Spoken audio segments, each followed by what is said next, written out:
You're watching the New Stack Makers, a podcast for people who develop, deploy, and manage at-scale software. For more information and articles about at-scale technologies, please visit thenewstack.io. Now enjoy the show.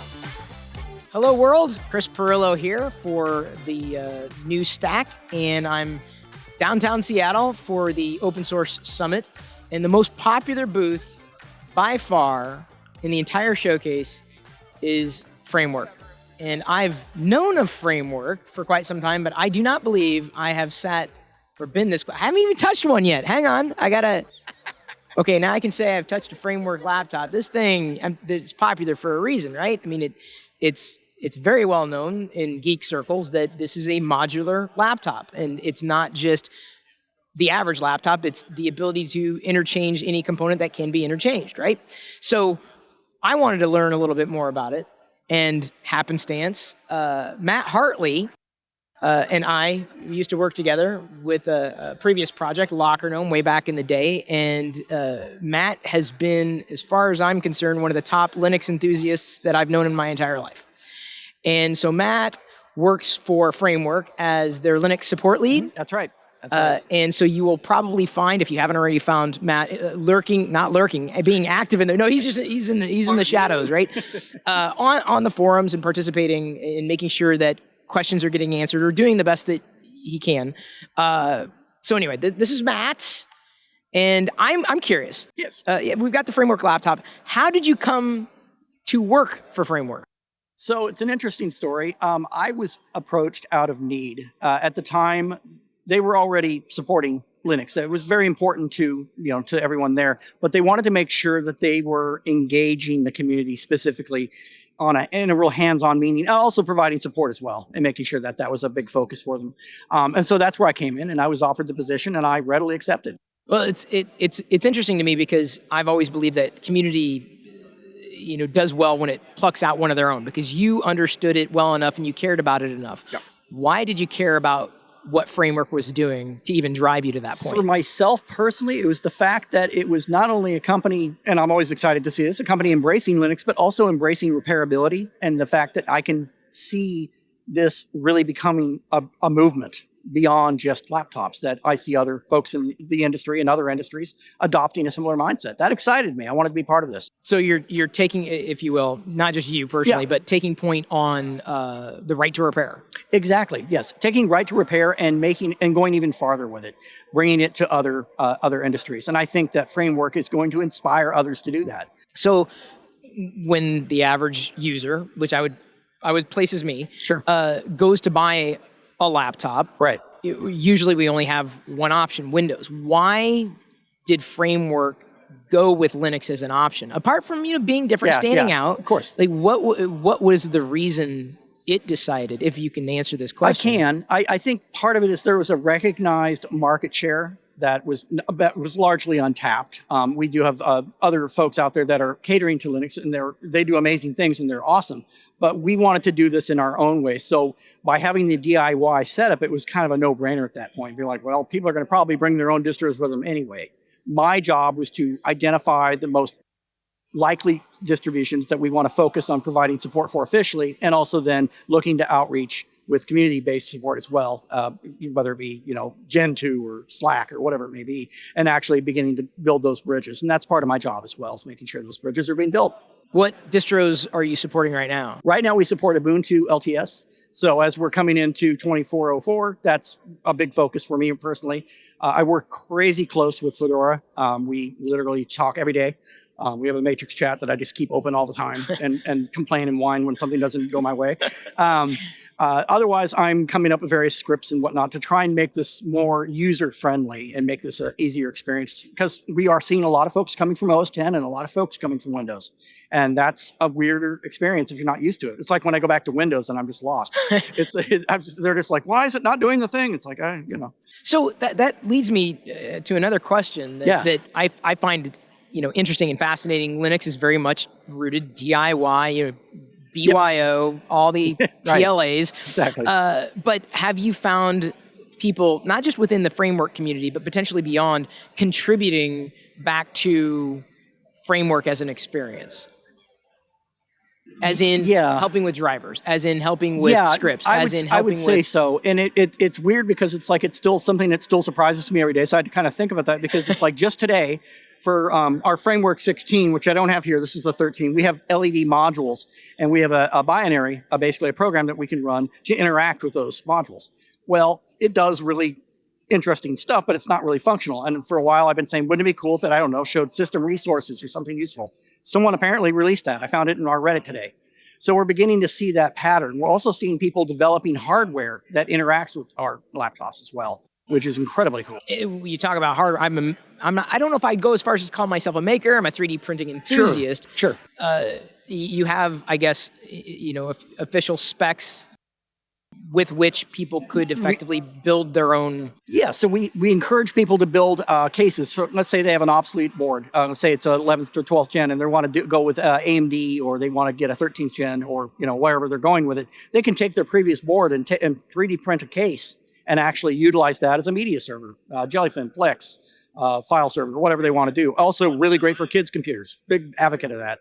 Well, I tell you what, I how many Chromebooks had I gone through at one point where the screen breaks, Yep. or the keyboard? And it's like, then you got to replace the whole thing. That's right. It's just, there's something that just never sat right with me on that. So to see a company not just talk the talk, but walk the walk, Right.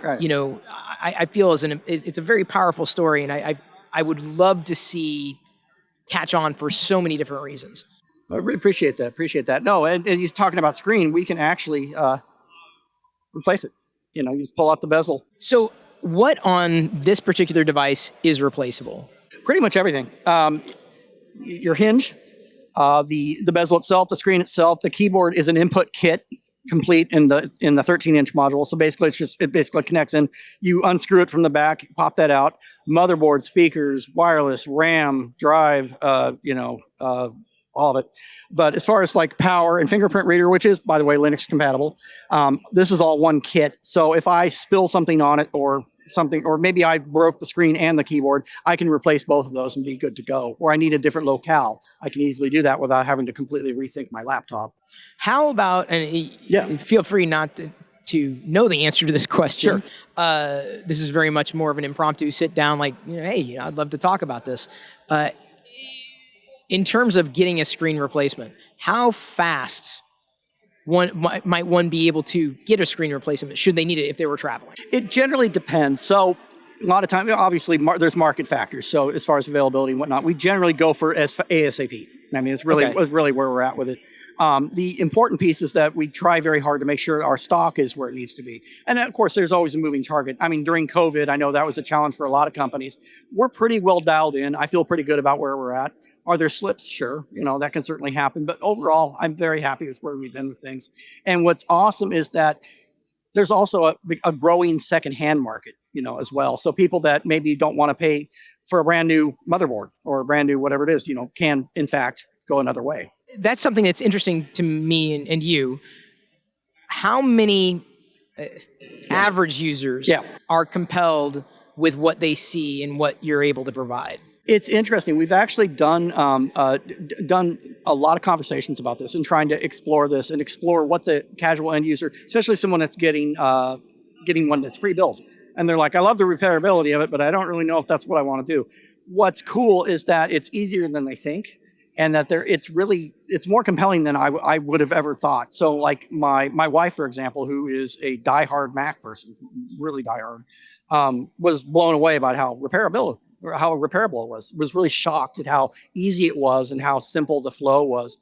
That, following our guides, taking the steps, understanding, easy, using the iFixit model, easy, hard, difficult, whatever, and able to finding it's actually pretty easy to do. She's done it a couple times. She's taken that part of my laptop and she is not mechanically inclined at all. So, but she's found that to be very doable. In terms of the people who are, let's say, in the greater community, are you finding a lot of advocates, much like yourself, whether it's Linux or beyond, that kind of pick up the mantle and run with it? In some ways, ownership of, maybe they're not a part of the company officially, but they believe in its mission. Are you finding a lot of people coming to the forefront? Not just virtually, but when we were at Scale, and I'd never seen this before in my entire life. And That's an event. Yeah, a Scale event. Okay. Yeah, the Scale event that happened in Pasadena previous to this event. when we were at Scale, we had folks that had our laptop and some folks that didn't have our laptop that were so excited about it. They were bringing in their friends to pitch it. It was weird and it was awesome at the same time, but it was so weird because I'm like, you got this. I'm just going to sit down. You're doing great. You remember my spiel? Awesome. And so I see that virtually. I see that in YouTube videos, but I'm also seeing that in person, which is, for me, is really cool. Is there a thread with that kind of evangelism? As in, they're all telling their own stories. They're drawn to it for a different reason. Yeah. But is there a motif, a commonality between the people who are evangelizing? People are embracing DIY, but they're also embracing the fact that they can own their products again. They can actually repair them. They are embracing the right to repair. They're embracing the fact that they are able to truly own end-to-end this product and, replace literally everything except all the way down to the chassis if they want. Or, that's amazing. Well, I don't want to say dabble with 3D printing. Sure. I 3D print every day. I'm I was constantly gonna say, 3D printing. you're more than dabble. Yeah. Okay. So I'm an advanced dabbler. Yeah. I'm stopping short of calling myself a maker because I've seen like true makers, Yeah. and I feel like I've got imposter syndrome. There's very much that DIY aspect within that realm as well. Of course. Almost to the point where it was daunting for me to get started with it because you can build your own, you can assemble your own. I'm like, I'm more of a plug and play kind of person. That's framework. Framework's more plug and play than it is like you have to figure out this and this dip switch and that dip switch, correct? That is correct. I mean, it depends on how far you want to go with it. I mean, we have people that begin to build off of it. That becomes much more advanced. But for putting a laptop together, it's pretty straightforward. As long as you follow the guides, you're in good shape. I probably dated myself. Do you even have dip switches in these things? No, Are dip and I do switches remember those. Yeah, Are they even a I thing keep them anymore? with my ice cards in my my parallel God. ports. Oh. No, there's none of that. It's designed to literally be very plug and play. There are obviously dexterity challenges when you're dealing with like the speaker cable that I shake when I do things. So that took me a little getting used to. Once I did it 2 or 3 times, it was really simple. And that's an important takeaway is I have the mentality of knowing how to do this stuff old school up here, but coming into new hardware, it's amazing how far it's come compared to even some of the old repairable laptops. It's actually easier. When you talked about third party, an ecosystem, this also includes development of modules based on an SDK, That's assumedly? correct. Okay. Exactly. Yeah. So our modules, which I'm holding up here, and you can see this particular one is USB-C. What's fascinating is we have people 3D printing cases and putting stuff into them. And we even have people that will debate on which stuff to print with. Filament, I guess is what they're... Sure. Yeah, well, there's certain filament that I probably would not use anywhere around. There's like someone came in and actually showed me theirs, which was better than what someone else had showed us earlier. And it was just like this whole thing at a previous event I was at. It was cool. So we are definitely seeing a large community surrounding with that. And we had a guy that apparently did a 4G modem and just made that happen. Way beyond my pay grade, but cool, Are there parallel ports available? Like, has someone done a parallel port?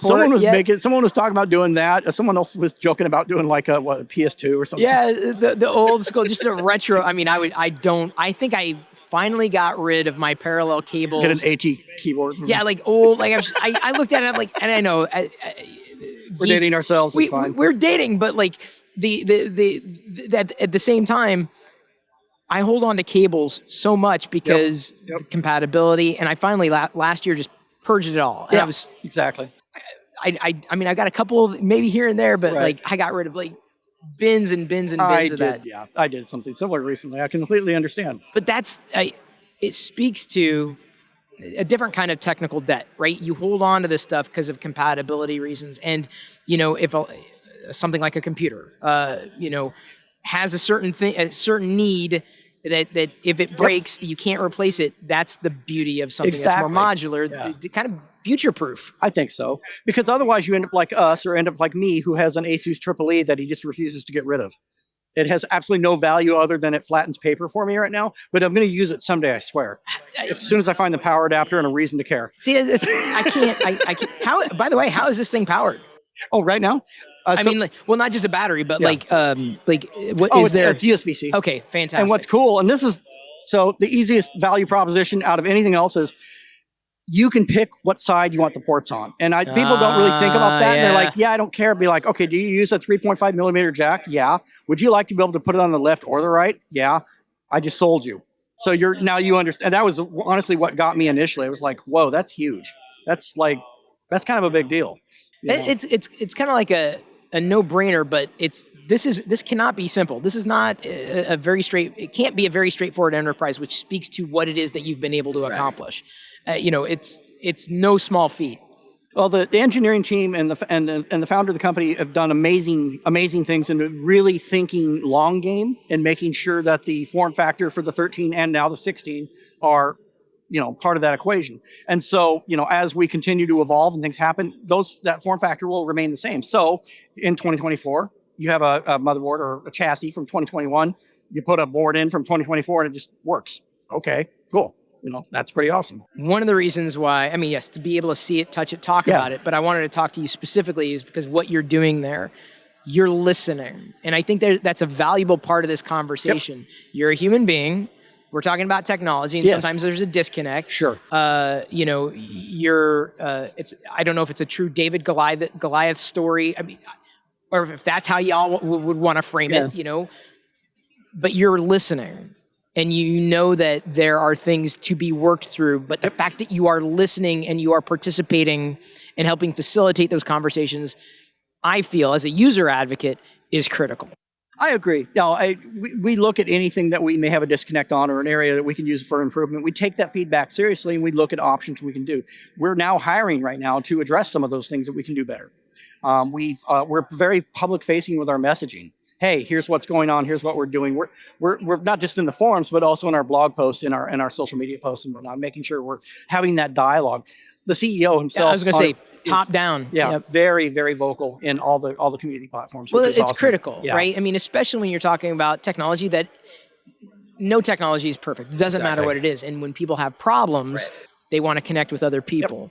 Yep. So the fact that you're in there in the trenches, if you will, I think it speaks volume to framework, not just providing a laptop and this kind of computing experience, but making sure that people aren't lost in that proposition. Exactly. Because without customers, without people that be excited about what we're doing, two things happen. One, it affects us as a company, but it also means that our mission is getting lost, and that right to repair once again falls down the wayside. We want to bring back that environment. We want TVs to be repairable again. We want all these things. We want to see all these industries rally with us and participate in that. So if someone wants to make something repairable that wasn't repairable previous to that, that is amazing. We celebrate that. It's very important to us. Well, I have been looking to get a laptop to play Star Wars Outlaws later this year. I can't. I had a PC and I can't. It's a laptop. I can't find it. I don't know where it went. I know that feeling. Yeah, but I do. I know where I put things. Right. It vanished. It disappeared. Oh no. So I don't know what I'm gonna have to tear through to get it, but Sure. I may be in the market for a laptop later this year because I got to play Star Wars. Yeah, of course. It's like the law, right? Yeah, I hear you. I got the arcade cabinet sits right behind me in the the old original vector graphic. Oh, wow, I nice, have the cabinet. Nice. I love it. Matt, appreciate you sitting down with me. Appreciate it. It's good to connect with you again. Here, It's good to see you. IRL. Right? Yeah, it's been a minute. Thanks for having me. If you like this video, please give us a thumbs up. And if you'd like to see more videos like this, you can always subscribe to our YouTube channel. We're on all the major social media platforms. You can always find us at thenewstack.io. We hope to see you soon.